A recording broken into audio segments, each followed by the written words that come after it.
Daniel Farke, what has gone wrong with the German in the Premier League? Now, we're going to focus on a few segments in this video, but to start off, everybody, we're going to be speaking about Norwich City and Daniel Farke's run with the Anglian club and what happened towards the back end. So in 2021, Daniel Farke's Premier League mission fell short after a near 5-year spell at Norwich City. The German was sacked after his side beat Brentford 2-1, their first Premier League win of the season. And I remember seeing this and just being ultimately really shocked with what had happened, because the news came out afterwards. They'd secured a brilliant win at Brentford. We know how Brentford have been in the Premier League, and they've been nothing short of exemplary, really. And especially that season, they were going very, very, very nicely. Norwich pulled off a surprise win down there. And you felt that maybe, potentially, with Southampton the week afterwards, Norwich could really galvanise and sort something out in terms of potentially staying up that season. Daniel Farke delivered overall at Norwich 2 championship titles, a records points haul, 97. This championship record, as we know with Daniel Farke, was absolutely stunning and always has been, which led to his appointment at Leeds United. Now, in the Premier League, before it even started, Daniel Farke was offered a 4.5-year deal in the summer, which really just illustrates how much Norwich valued the German. Now, for me, there's a few reasons as to why Daniel Farke hasn't really worked when it's come to the Premier League, and there's a lot of things that we need to take into context here, so stay with me. But initially, we're going to start with the problems when it comes to the systematic issues that Farke has faced. Now, when they've gone to the Premier League, I wouldn't ever say there's really been proper investment by Delia Smith and Michael Wynne-Jones. Obviously, we know that the policy at Norwich is they're a self-sustaining club. They're not ridden with financial backing, and therefore Norwich have to really sell to be able to bring players in. Now, in both Daniel Farke's campaigns in the Premier League, it's not been great when it's come to investment, but we're going to focus on the most recent campaign that Norwich City had, which focuses on the 2021 campaign. So there was a sporting director, and still is a sporting director at Norwich City, and the whole policy is that the manager and the sporting director work very, very closely together when it comes to recruitment. This was seen at Norwich as a very successful way forward and proved very, very successful in the championship between Daniel Farke and Stuart Webber, bringing fantastic players in at championship level like Timu Pukki, Mario Vrancic, Ben Godfrey,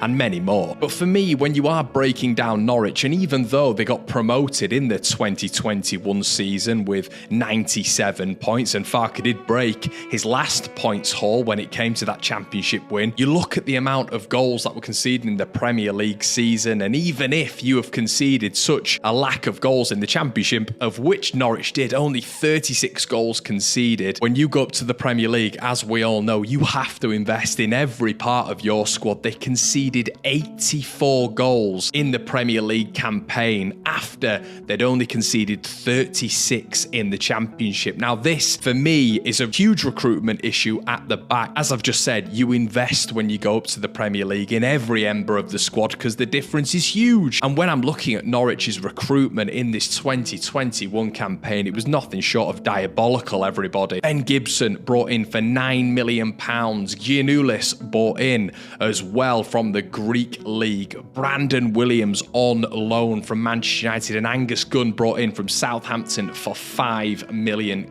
Now, as a recruitment drive with your back line, there is absolutely no surprise, in my opinion, there that the goals against for Norwich City went so far up in that Premier League campaign. That recruitment for the back line just isn't good enough. Now, if we're also looking at that attacking front line, it was so potent, it was devastating in the Championship, obviously before they were promoted to the Premier League in Daniel Farke's recent league win at Norwich. 75 goals scored in that Championship campaign, and in the Premier League, as a comparison, only 23 goals scored, which is staggering. This obviously leads to recruitment. Now, defensive problems here, attacking problems, in my opinion, because you can't rest on your laurels. You can't just be confident with what you have in the Championship. And we know this as Leeds United fans, with mass investment in our side when we went up from the Championship to the Premier League in our first campaign. As we've just mentioned, when you look at the recruitment, Christoph Zolis and Milo Rashica were Norwich's most expensive signings, 23 million combined for the signings of both in the 21-22 season. 50 million quid outlaid, which was a Norwich record. Now, for me, with this being a record at Norwich, this is quite alarming for me, because 50 million quid in the last 10 years in the Premier League for any window is just not enough. It's not enough, especially when you're adapting to a Premier League campaign. Now, there was a lot of criticism for Daniel Farke toward the back end of his Norwich tenure. His adaptation to the Premier League wasn't good enough. He'd switched a little bit from the 4-2-3-1 that we know as Leeds United fans and started reverting to hoofball. But with the greatest of respect, when you're passing out from the back like we know Daniel Farke likes to do, when you're controlling possession like Daniel Farke likes to do from the back, building up against a Premier League outfit with that defence, unfortunately, that is where you would have to go route one and where you would have to adapt. It's really, really simple. And also, a lot of that expenditure that Norwich paid for the likes of Christoph Zolis, Rashica, Sargent and co was because of the Emi Buendia transfer to Aston Villa for 40 million quid. That was the only way Norwich were able to actually spend that money. Imagine if Buendia hadn't have left. Now, there is the argument that if Buendia would have stayed, Norwich would have been better off, but surely you would need to build even more of a team around Emi Buendia for him to do anything. So we can see here that the recruitment was nowhere near good enough for Daniel Farke, and we know he worked together with Stuart Webber. There's also significant rumours that he was the one who directed Milo Rashica. He was the one who directed Christoph Zolis to be the signings. We also know he was the one who advocated the Josh Sargent move as well. So listen, there is a lot there that maybe points the blame at Daniel Farke, but in a recruitment team, you say yes, you say no, you approve, you disapprove. There had to be a collective decision there to get better quality signings for the money that you were spending. But is that even realistic when you look at Rasmus Christensen's value at Leeds United, which went up to 13 million quid? That would have been Norwich City's record signing of all time. So all of this for me points to a really troublesome period and really troublesome Premier League campaigns for the German, and very, very difficult. And you would argue that many other managers couldn't do what Daniel Farke was tasked with, which is keep that Norwich side in the division, even keep that Norwich side above 19th in the division would have been a massive task. Paul Lambert managed to sustain Norwich in the Premier League for one season before leaving the club. Alex Neil, a former manager who got them to the Premier League, who had a really, really good side. Bradley Johnson, Johnny Howson, Cameron Jerome, that brilliant side who won at Wembley, beat Middlesbrough 2-0. That side the year after were also relegated straight away. So Norwich's last three promotions, they've fallen short every single time, which for me points to one thing and one thing only: Delia Smith. And that comes to recruitment. We all know that, but Norwich in their history have broken double digits on one singular transfer only 6 times. Leeds United have broken a double-digit signing on a single player 25 times, which is staggering really with the amount footballers moved on in the 16-year period that we were in the abyss, and we've still broken it that amount of times over Norwich City. And that just shows really the problem with what we're talking about here. Now, Daniel Farke did also say that in the last season, Corona really hampered his Norwich side. His Norwich side had 21 points after 29 games. Not great, but with the players at their disposal, attack and defence-wise, that is not bad for Daniel Farke. Post-COVID, they then failed to win any of their 9 games, which sealed their fate. Now, with Leeds United, Opta are predicting that Leeds United are going to break Daniel Farke's already massive and fantastic record of 97 points with Norwich City. Leeds also haven't conceded an opposition goal from open play since November.